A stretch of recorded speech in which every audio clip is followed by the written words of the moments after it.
Should I go? Okay.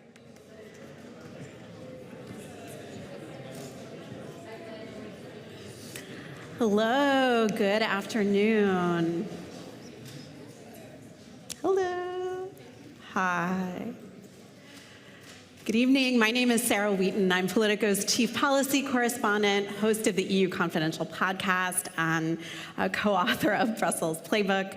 And I'm super happy to be joining you here today. I've just been reflecting a bit on this moment. I found out I was moving to Brussels at a time almost exactly like this 8 years ago. I was based in Washington, covering the Obama White House for Politico in the US. Donald Trump had just been elected. It was a huge shock.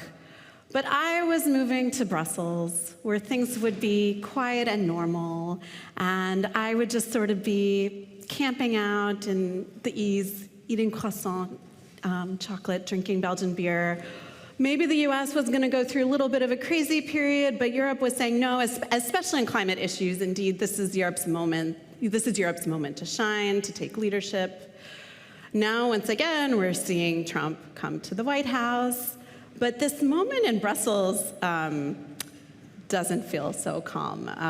Right now, France is trying to work out a budget that, if it doesn't pass, it could crash the whole Eurozone, and that is up to Marine Le Pen.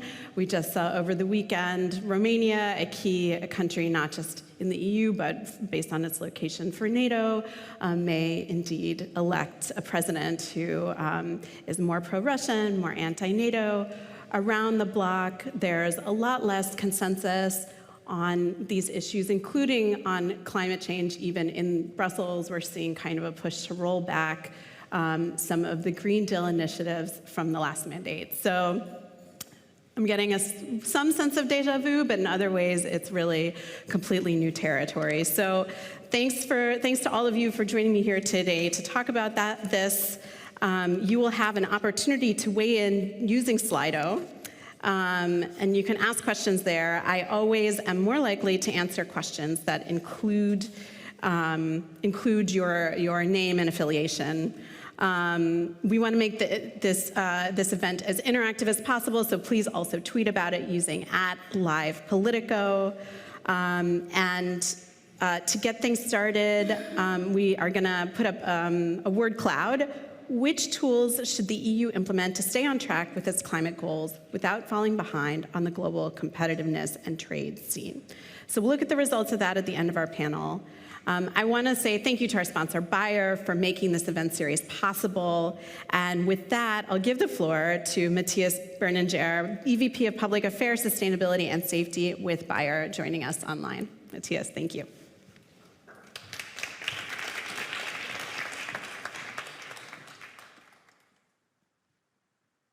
Yeah, Sarah, from my end, also good evening or good morning from Washington.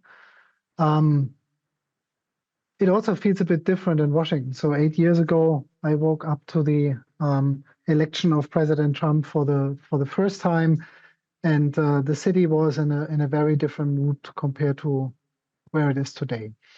And the reason being that President Trump or President-elect Trump has been elected with a pretty strong majority. We all know not only can he rely on his presidency and the administration, but also on a majority on Congress, both in the House of Representatives and in the Senate. And of course, there is the Supreme Court. So the mood here in Washington, I believe, is that people are gearing up for quite a ride with a president who seems to be determined to make a couple of very significant changes. One of the most important figures, I think, we take into account at Bayer at the moment is the projected growth of economies in this decade. The United States is projected to grow between 2020 and 2025 by $5.6 trillion US. And that is more than the growth projected combined for China, Japan, Germany, and India combined. So in other words, when we look at what's going on in the United States, we look at a very strong economy that has a lot of dynamism, but also an economy that, when you look at inflation, has played a huge role in the outcome of this election. And I think the discussions that are now starting about policy shifts in the United States need to be looking at these kind of economic dynamisms. I'm quite happy that the economy is back very high on the political agenda, which is true for the United States, certainly also true for the European Union. And I believe that from that vantage point, a lot of the reactions that are being discussed at the moment need to take economy into account. Now, for Bayer, as a company that has an equal footing in the United States as well as in the European Union, these kind of discussions are discussions we are very much looking forward to. I also believe that with the second election of Donald Trump, globalization, as we know of, is over. That doesn't mean that problems are no longer global. It also doesn't mean that interdependencies are no longer complex or that trade is happening between countries. But I think the paradigm under which we look at all of these topics has dramatically changed and will not return to what has been driving growth in Europe and many other parts of the world in the time post 1989. So from that vantage point, I very much hope that the European Commission is able to broker new deals with other parts of the world and is not only focused on the relationships of Europe with China or with the United States. So for me, the upcoming conversations about the EU-Mercosur deal, we heard a bit of news in Poland about that earlier today, is quite critical. And we have to make a choice whether we want to build strong trading relationships with these other parts of the world as part of the overall consideration. The last point I want to make is that Europe has elected a Commission president. Ursula von der Leyen, I think, has demonstrated strong leadership in putting together her new Commission. And there would be no doubt about her being the key person in the negotiations with the United States if Ursula's name was Urs. And I think as Europeans, we need to decide whether we want to rally behind Ursula von der Leyen. I think she's very well equipped to lead those negotiations. But I've also seen several times in her first term as president of the Commission where countries or individuals didn't align behind her. I think for Europe, it's absolutely critical that we rally behind Ursula and also push back against those who believe that women are not able to lead Europe in such difficult times. I'm very confident something else is the case. I'm less confident that negotiation partners, be it in the East, in China, or in the United States, would look at it in the same way, which is why Ursula von der Leyen needs the support both of the business community as well as of the political community to drive the necessary agenda that is important for Europe's future. And on that note, we are honored to sponsor this event, and I look forward to a great conversation.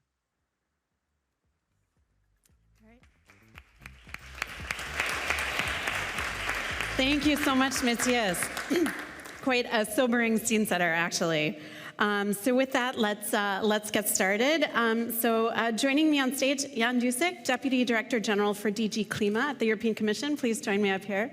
Thank you. Philippe Dalba-Pentanache, Senior Economist, Global Geopolitical Strategist at Standard Chartered Bank, and Brett Bruin, President and founder of Global Situation Room and former U.S. diplomat. And then online, we have joining us Alexandra de Hoop-Schiffer, Acting President of Geostrategy at the German Marshall Fund. Thanks to all of you for being here. Hopefully I assume we will have Alexandra up very soon. And I'll just a bit of a programming note. Brett has to get home for Thanksgiving, and so we will be saying goodbye to him at 5:30. So if you have any questions for him specifically, do get them in sooner rather than later. And I was going. Here we have Alexandra is behind. Oh, okay, great. Can you hear me? Alexandra, thank you for joining us. So I'm going to actually start with you. Competitiveness has been the buzzword in Europe. That means competing against somebody. Trump has certainly made clear that he sees, many parts of the rest of the world, including Europe, as a competitor on issues like trade. At the same time, the U.S. and Europe have been historic allies in the post-war order, as well as major trading partners. So, how do you sort of see the challenge for Europe of approaching this sort of competitiveness issue with a President Trump? Thank you for that, and it's a pleasure to join you. I'm actually in Strasbourg, another important European capital, and very happy to take part in what I hope will be an interactive conversation with the people in the room. To answer your question, I would make two points. One is we have to, I think, put this conversation into the broader geopolitical, geoeconomic context, because it's also driving the issue of European competitiveness and transatlantic competitiveness. And I like the way you framed it, which is try to think transatlantically. And that's, what the German Marshall Fund does on a daily basis. Number one, strategic competition is the driving, structuring factor of geoeconomics and geopolitics. And it's accelerating strategic autonomy. And by that, I mean the point of departure, I think, of our conversation this evening on competitiveness is really about how do we reduce our dependencies vis-a-vis others, and notably vis-a-vis authoritarian countries. Europe has faced that in a very brutal way in the context of the war in Ukraine and its relationship with Russia. But it's also happening increasingly with China and the over-reliance both of the US and Europe on Chinese tech and green tech notably. And so this, I think, is really important because as Europeans and Americans are thinking about reducing their over-reliance on many of these issues, this, instead of fueling cooperation, is actually fueling competition, and competition intra-alliance between the United States and Europe. The second thing that this strategic competition is driving is what I call the principle of national security first, that is driving all of the aspects of our economic policies in Europe and in the United States. Allow me the following formula: security trumps economy. And you can tell that in a very concrete way by how Trump has been recently framing his decision, at least he announced it, of imposing massive tariffs on Mexico, Canada, and China on day one. He framed it as a national security issue by citing the fentanyl crisis and the illegal immigration.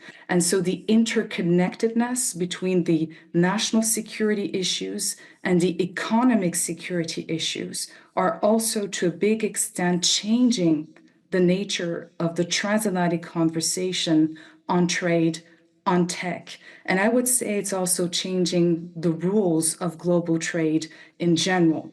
And so to conclude on your question, I would say these two principles of strategic autonomy, everyone seeking to reduce their dependencies vis-a-vis others, resilience, security first, all of that is fueling competition and less cooperation, including within the transatlantic alliance. And so I think the way you framed this conversation tonight is extremely timely and relevant. Why?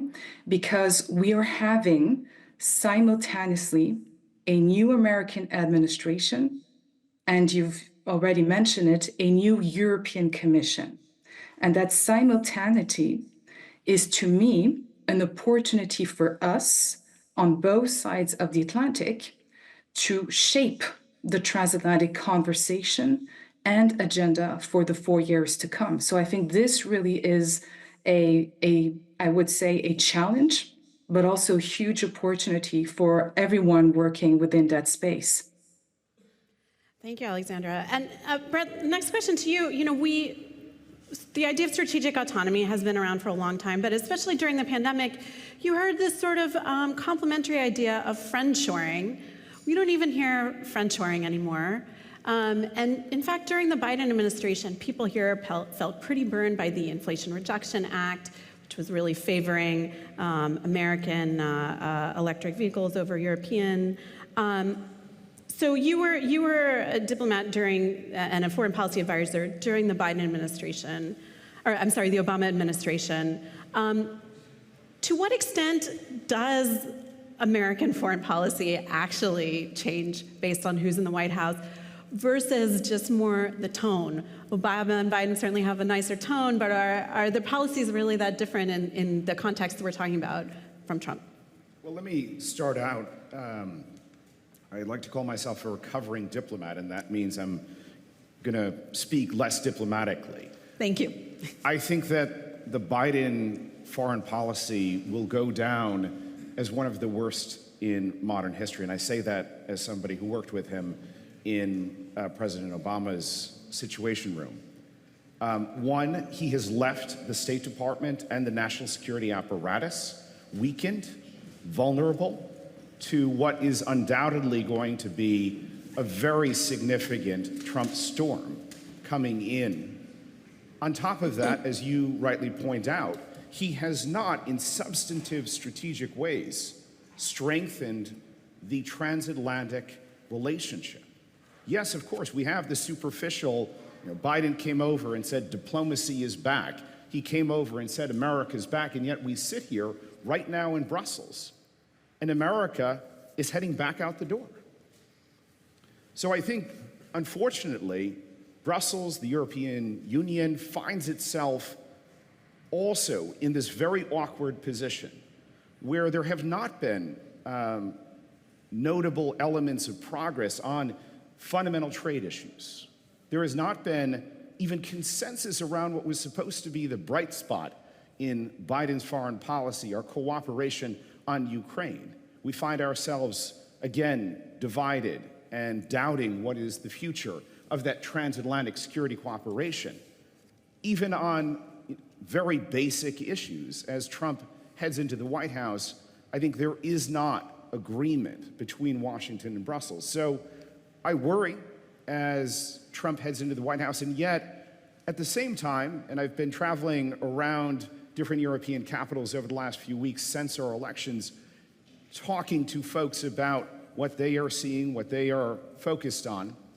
And I think there is an opportunity for Europe in this moment. Ursula von der Leyen has long said, has long expressed a desire to take a greater role in leadership. We are well and fully in the post-American era right now. That means that the United States is no longer the guarantor of security and stability in so many places where we had previously served. It means that FDR's fight for four freedoms, no matter where in the world they are under threat, is a distant memory. And it did not start under Trump 1.0, and it will worsen undoubtedly under Trump 2.0. But I think it's important to recognize when we're talking about the transatlantic relationship, it is no longer that post-World War II relationship. We are in an entirely new era, and one in which the European Union, European states individually and collectively have got to step up more. And yes, they've got to find ways both to avoid confrontation and hopefully find some cooperation, if not coopetition. But I think ultimately what we're looking at right now is a world in which spheres of influence will be reshaped. We're seeing it happen across the Middle East, Africa, Latin America, Asia.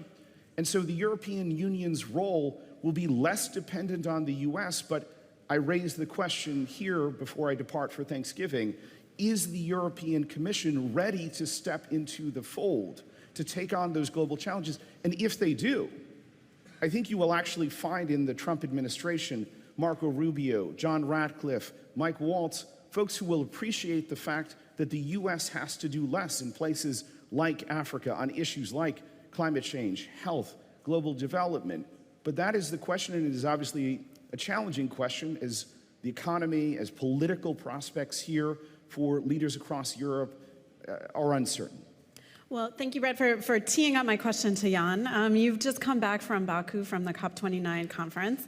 You know, what was the vibe there with everybody knowing that the Biden administration was on the way out? And did you see any signs that the EU is prepared to be united on these climate issues?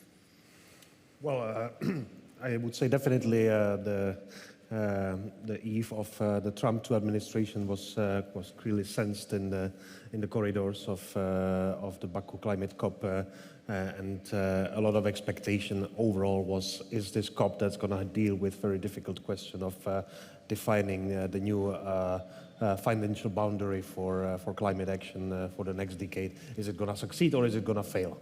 And there are many things in play, of course, with the geopolitical tensions in multiple places in the world. The climate agenda has become a geopolitical one over the years, and now faced with the prospect of changing administration in the US. I would say that the European Union traditionally spends a lot of time finding a common language and going together to the climate conferences and sticking together, and we managed to stick together until the very end, led by the climate commissioner Wopke Hoekstra, who was also in the previous commission of Ursula von der Leyen, but partnering with a number of other countries, discussing with the US delegation, but with many others as well. And in the end, we have the deal from Baku.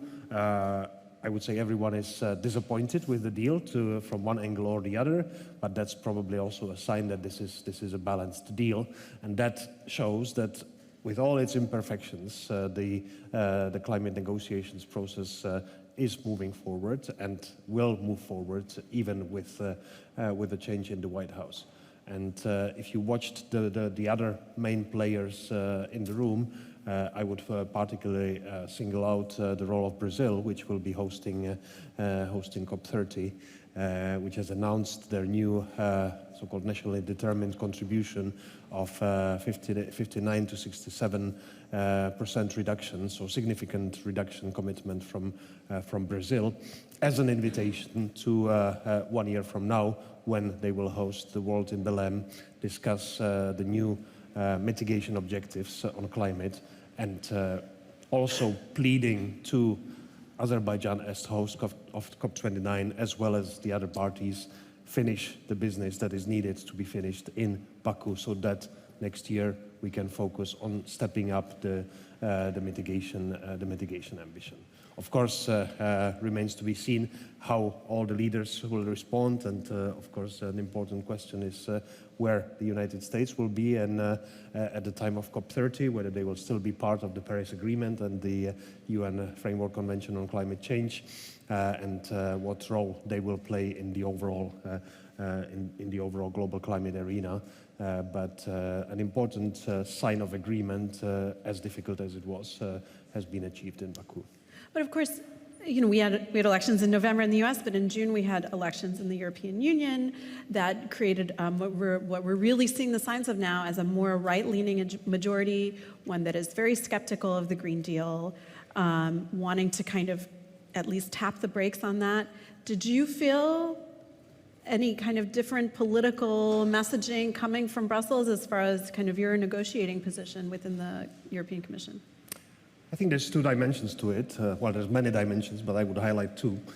One is the European Union has agreed its goal of climate neutrality by 2050. It is part of the European climate law. All the heads of states and governments of the EU have agreed to this, and this is a valid piece of legislation that then translates into the specific targets that currently go until 2030. So that's an acquis. We will be discussing the goals for 2040 on the way to the climate neutrality. It's going to be a difficult discussion. There's concerns about different parts of the legislation, how we are going to achieve the targets for the car industry, how the emissions from housing housing and transport will reduce, etc. Obviously, there will be a lot of work on the implementation of the current commitments, but also we have this long-term target that we are committed to achieve, and we need to go to this Belém conference in November next year with a new goal for the EU for 2035. So that's the homework. The other part of the equation is the international arena. The European Union currently produces a little bit more than 6% of global emissions of greenhouse gases. So fairly small amount. We are committed to bringing this down to zero, which will be demanding. But of course, if only Europe does it and the rest of the world doesn't, then we will not be able to deal with climate change. So it is our essential need that the rest of the world is taking the same action, and that's where we are engaging with partners. That's why we have partnerships. We are offering our experience with carbon pricing, etc., to bring all the others on board, to be able also to do it domestically without undermining our own economy, and being able to move on the path of decarbonization, knowing that this is not an isolated European solution. Mm-hmm. Philippe, we hear, especially before the election, we heard very consistently that the EU's priorities of competitiveness and sustainability were one and the same. But we are seeing, especially in the German car industry, major issues, and that's been used as kind of a reason not to push forward with the ICE phase out. In general, there's just a lot of push for more investment, but we're not seeing signs from governments that they're ready to either take on joint debt or raise funds in other ways. So, is this idea that we can have it all, that we can have competitiveness and sustainability? Let me throw that one over to Philippe. How would you rate that ambition? Well, I think that the big picture here is mostly, there are two ways to respond to that when we think about Europe. One is the ability of European companies to tap the debt market. So to try funding to get more competitive, all of that. And of course, here sitting in Brussels, I think that we need to talk about the fact that the capital market is still not a thing, and it's still a work in progress. So it's something that has been, discussed over and over again, and that has been quite well described in the latest report from Mario Draghi. So there is this aspect, when you think about competitiveness, it's really about getting to the next, level of investments and innovation. So you need money. But there is definitely a second aspect. If we talk about that transatlantic relationship, it's how can policy direction, policy impulse, help. And here you want to think about the Inflation Reduction Act. That is a misnomer in what it really does. It's a massive subsidy program that has been transformational, for the industry. But for that, again, you need money, but this time it's money at the government level. And the thing here is that we're going to enter this new phase, this new world where Europe will have to deal with, a new administration, the Trump administration, but Europe will start this new phase from a very weakened position in terms of, its economic metrics, its macro metrics. So you're talking about high debt levels pretty much everywhere, except in Germany. But actually, the problem with Germany is that they have a constitutionally enshrined debt brake. So they are the only one who could actually maybe push, this, but they can't. Most of the other big countries, and even if you go outside of the EU and you think about the UK, have debt to GDP that are over 100%, and the fiscal space is very constrained. You mentioned my home country, France, and that's obviously one of the major topics right now, how constrained you are.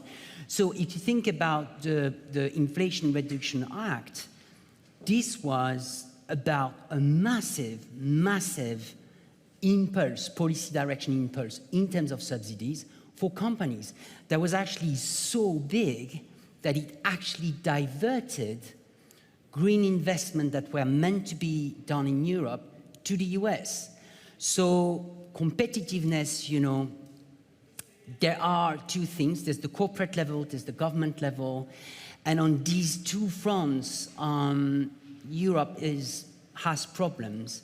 So the only topic that is discussed here, and we might come back to that later, is will Europe break some of its own taboos in terms of debt issuance at the EU level? There was a landmark, you know, action or debt issuance that was done after COVID for the recovery fund that was seen as unfathomable just a few years back. It was close to 1 trillion euros, was more 750, but in current euros it's closer to 1 trillion. It was massive. Not even everything has been spent. So the idea is, could Europe do something else like that? But there will be some competitive demand, and here geopolitics will play a role, defense will play a role. So I come back to that. And Brett, I know you actually have to pretty much go already, so I'm gonna just ask you to react to one development that was just in the news. So Trump's pick for Treasury Secretary, a man named Scott Bessent, he's been marketing this 3-3-3 policy that's cutting the U.S. deficit by 3%, boosting GDP growth by 3%, and increasing U.S. oil production by 3 million more barrels, I think a day or a month. So should Europe be should Brussels be breathing a sigh of relief about these developments, or should this be cause for greater alarm? Well, I think it's important to bear in mind, and I think often we lose sight of the political gravity under which Donald Trump still has to operate. He won on this election for one reason and one reason only. It's the economy, stupid. And he has to improve upon what was pretty decent economic results that Joe Biden has delivered upon. And in order to do that, and this is where I think actually Brussels has a strategic advantage, because Americans, for the most part, may not understand how tariffs work. But we do understand paying 20% more for butter. We do understand paying 20% more for whiskey. And I think this notion, even in the last 24 hours, that Trump is going to start slapping on automatically 10, 20% tariffs, whether it's from Mexico, Canada, China, or the EU, is quite frankly political suicide. And he knows it. And his Republican colleagues have to run for re-election in less than 2 years. They're already going to have to start fundraising. And the notion that consumers, American consumers, are going to the grocery store when they expected prices to drop under Trump, that they're going to face all of the sudden increased prices on products, is, I think, quite frankly, the Achilles heel in his negotiation strategy. So for the EU, for the Mexicans, for the Canadians, what we're seeing, and I think it's the reason why 2 months ahead of his inauguration, Trump is out there saying, this is what I want, is he expects for Ottawa and for Mexico City and for Brussels to come to the table and say, look, I'll give you these concessions. Put it in a nice bow, make sure it's got, some glossy wrapping paper on it, and he can hold it up and say, this is the world's greatest trade concession. You saw that on China last time.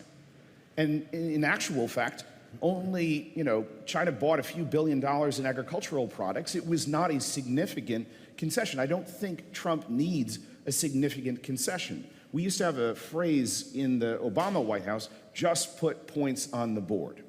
That's what Trump and his team are going to be looking to do as they head into January 20th. They want to get points on the board. I think Europe, if it's wise, is going to be looking for ways in which they can offer up some of those concessions. And it can start with things like commitment on the NATO front to 2% on military spending. But I think on the trade front, it can come in the form of deregulation. Look, you know that Elon Musk and Vivek Ramaswamy are going to go in, are going to try to slice away at federal regulations in the US. That will add pressure on here from a competitiveness standpoint. I think Europe should be looking at what it can ease in terms of regulations, both for US firms, but also for European firms, offer it up to Trump as a concession. And I think you will find at the end of the day that Trump will react. And this is my last parting point. Don't wait and see. If you leave it to Trump, you are going to find yourself in a trade war. But if you take the initiative, if you are more proactive than you were during Trump 1.0, ultimately what he wants to do, Trump is not a complex character. He has very simple requests. You know them, you've dealt with them, you've had 8 years to study them. So go in and provide him some of those superficial strategic wins.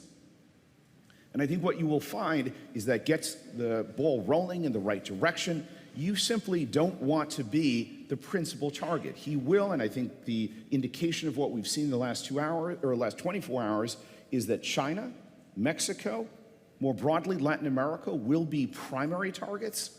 If you play your cards right, Europe will not be up there in the top 2. All right. Thank you, Brett. We'll let you get home. Have a safe flight. Thank you. Thanks for joining us.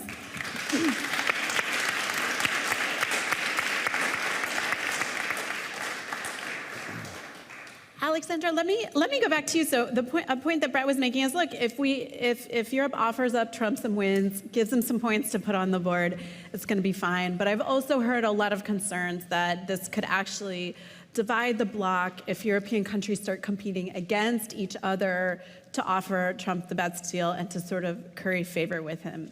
So what's your sense of how serious a threat that is, and what should the strategy be for dealing with the Trump White House on these trade issues? Well, I think these past weeks post-Trump re-election have shown that the EU is not united. And you've seen, a similar scenario to 2016, a sort of beauty contest between different European capitals. And this is where I agree with what a couple of our co-panelists have been saying. I think in a time where you do have a crisis of French-German leadership, the economic, social situation across Europe is not good. I think this is really the time and the space for Brussels to step in. And I would make, a parallel with what happened during the COVID crisis. European countries were unable to gather together and have a coherent, cohesive, united response to the COVID crisis. It was all over the place, and EU member states were competing one against the other. And this is where Brussels stepped in and responded by making the vaccine strategy a real strategy at the EU level. And I think we're in a similar situation, certainly worse, because we have now the war in Ukraine taking place on European continent. But I think this is no time for the EU to think of retaliation. It's absolutely not the time to be passive, and I fundamentally agree with what has just been said. I think it's a time to negotiate, to be very pragmatic, to be very transactional, because the transatlantic relationship, and I've been working in the transatlantic field for more than 20 years now, has become much more transactional these past, I would even say, 15 years.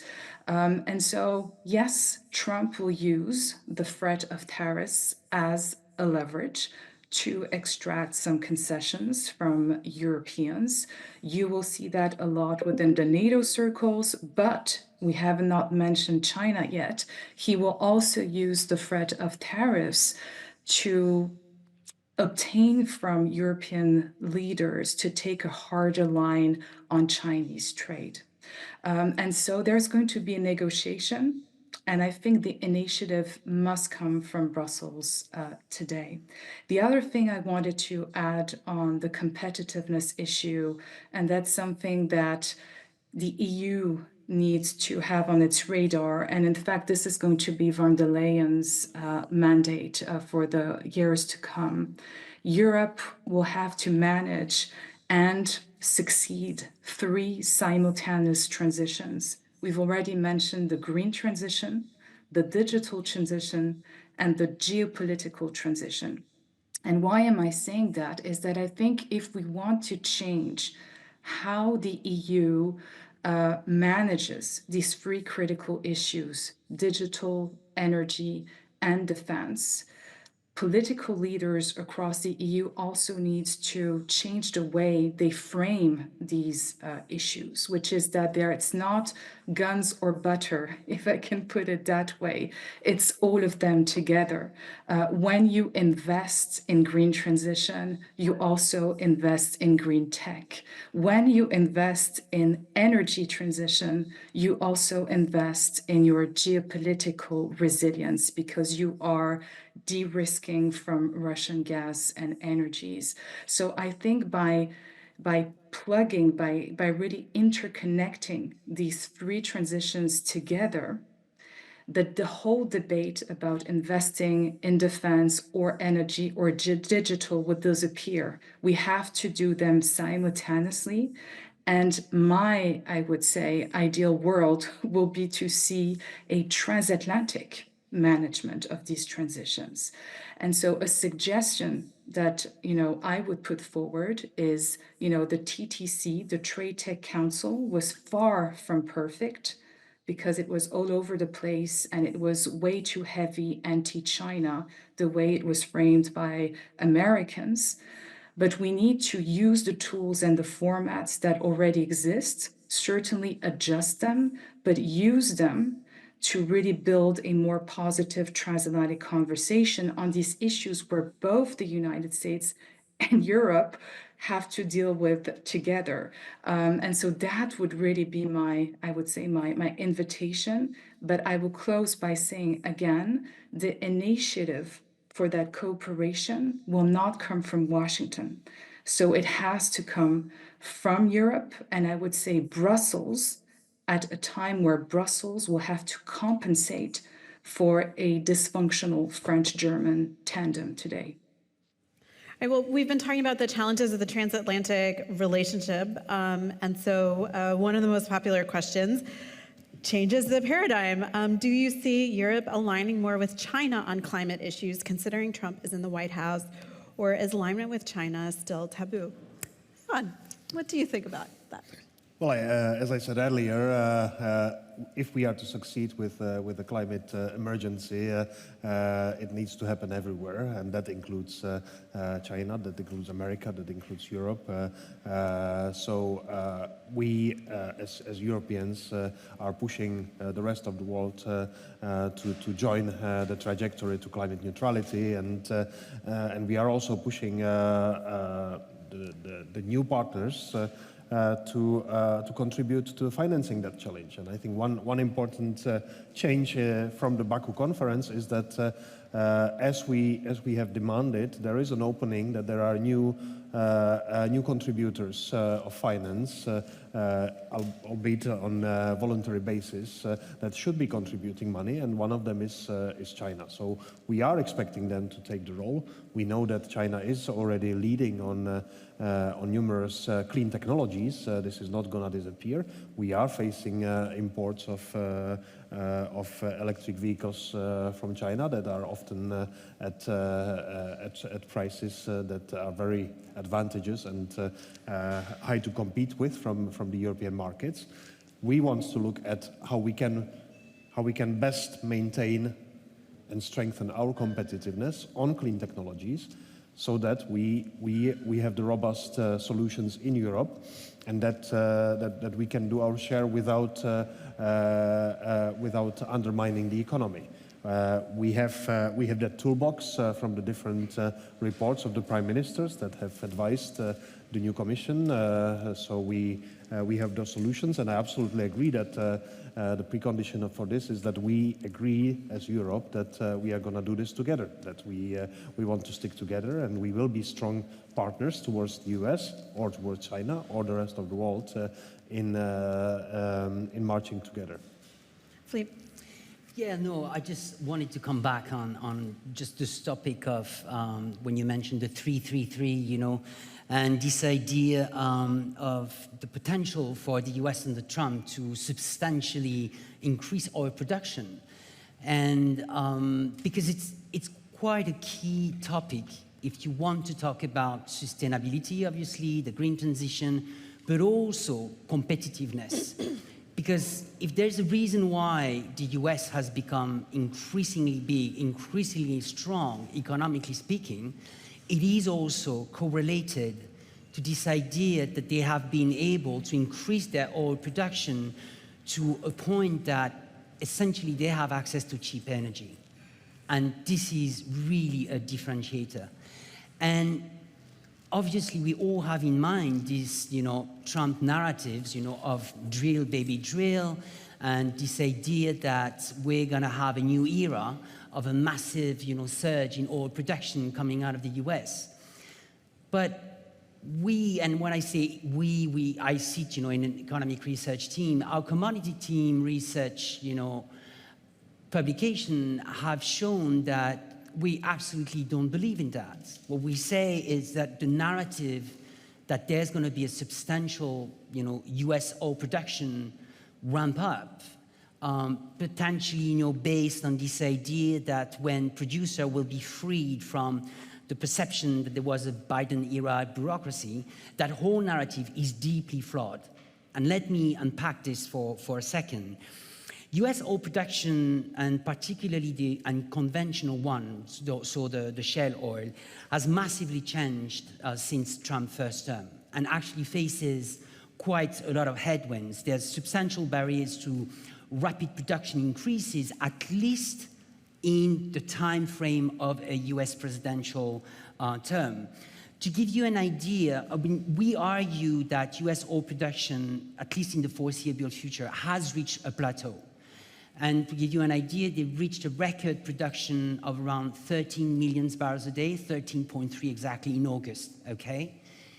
This is the largest oil producer in the world, in case it's unclear for everyone. It's actually, above the Saudi Arabia. But that was barely above the amount that they were producing 5 years ago in 2019, when, it was essentially the end of the major boom in shale oil production. And the reason for that is that there's many specificities to the US oil production or the way it works. The first thing that is important to remember is that US oil production is mostly dominated by a few majors and a few independent producers, right? So that's very different from a national oil producer like you would have in Russia or Saudi Arabia. And so any, I would say, oil production decisions are not, like in these countries, government policy decisions. These are corporate decisions. And typically, what you have seen recently is that in the US, the US corporates, have clearly shifted their strategy now to capital discipline, but also return, on investment for their shareholders, rather than just, rapid, oil expansion. And anyway, outside of this general corporate, finance strategy dynamic, it's important to understand how a shale oil, works. Shale oil is brought on stream and initially has a very high peak of productivity. That lasts just a few months. And literally, there is something that we call, I didn't make that up, a hyperbolic decline of 40 to 80% within a few months. And so essentially, after a few years, a shale gas, shale oil field basically becomes uneconomical. And so the problem is that such high decline rates and short production profiles mean that new production must continually be brought on stream to counter this legacy decline. And that is massively costly. And so here, we go back to our picture of Trump's, coming in. What we say is that at the current price level, the US probably can maintain, its production at this level, but you would need just very small shock to the oil prices down or to the cost of production to completely alter the economic model. And think about two things. The first is obviously the tariffs. most of this industry import huge quantity of steel, and steel was a major target under Trump 1. That would completely change, actually, the economic model. And the second thing is this whole idea that Trump wants to increase oil production to reduce oil prices. Well, you understand from what I told you and the economic model that this would be self-defeating. So conclusion is that we say the narrative that the US can increase its oil production substantially, we think is flawed. Well, so let me bounce off that with a question that we have from the audience, from Eli Byrne from the Irish Business and Employers Confederation. Eli, thank you for identifying yourself. What types of renewable tech should the EU prioritize developing to secure a future-proof energy infrastructure and attract investment and jobs to the EU? Jan, you want to take that one on? Yeah. Well, obviously, we have significant undertapped renewable energy potential in Europe. There is a lot of development going on. There's a lot which can be done more. And what is most needed is to look at our energy grids and how to make them better connected, how to strengthen the notion of the common European energy market, because obviously we will not be able to scale up capacity of renewables across Europe in the same way. At the same time, we have to think about the materials for the production of renewables and where we take them from, how much we produce domestically, how much we import from which parts of the world, not to be overly reliant on countries like China. So this is all parts of the equation. We are seeing that the prices of energy, which are big part of the concerns of European businesses, have a good potential to go down, and that will also relate to what Philippe was just talking about. The relative advantage of oil will diminish with the renewable energy prices going down, and we can see it happening. We need to get them to where they need to be used. So to complete the connectedness of the European market. And then, of course, looking for other solutions for the fossil fuels consumption and emissions, how we can store carbon, how we can transport and reuse carbon. So technologies like the CCUS and other sequestration of carbon are important parts of the whole carbon budget. But already we can see that if we are smarter in the way we cooperate on energy in Europe, we will be able to better use the potential of renewables, and we will be able to bring the prices down, which would then be bringing better conditions for businesses. And we are seeing that the European ETS scheme, the emission trading, is actually functioning very well and is an important driver of decarbonization. So the revenues which are generated from selling the allowances are used back in the system, and we are using it. It's really exciting to see how many countries around the world are actually introducing. Again, Brazil recently announced their new emission trading scheme that they will start. This is the most cost competitive and efficient tool to decarbonize and generate funds for clean solutions, and this is the basis of our whole system of bringing ourselves to climate neutrality. Mm-hmm. We're almost out of time, so Alexander, I'm gonna give you the last question, Alan, and invite you as well if you want to engage with any of the other questions that we've had, such as about potentially more cooperation with China. And then we also have a question from Brooke Moore from the EPC. What role might cooperation with U.S. states and businesses play for European competitiveness? Is that an opportunity if the federal government is hostile? That's an excellent question, because under Trump 1, with his decision of withdrawing the United States from the Paris climate agreement, in fact, transatlantically, we continue to collaborate on climate, despite the federal government not following the climate agenda that we co-authored with Washington under the Obama administration. And so, yes, I believe that the subfederal level, the state level, is the future. California is an example of a state that has continued, deepened, accelerated its climate agenda, including under Trump #1, and will continue to do so under Trump #2. So I think we are basically more equipped and more prepared. And I'm a true believer, actually, in cities diplomacy, or in cities climate diplomacy. A lot of the climate energy agenda is actually being implemented at the city level, at the state level.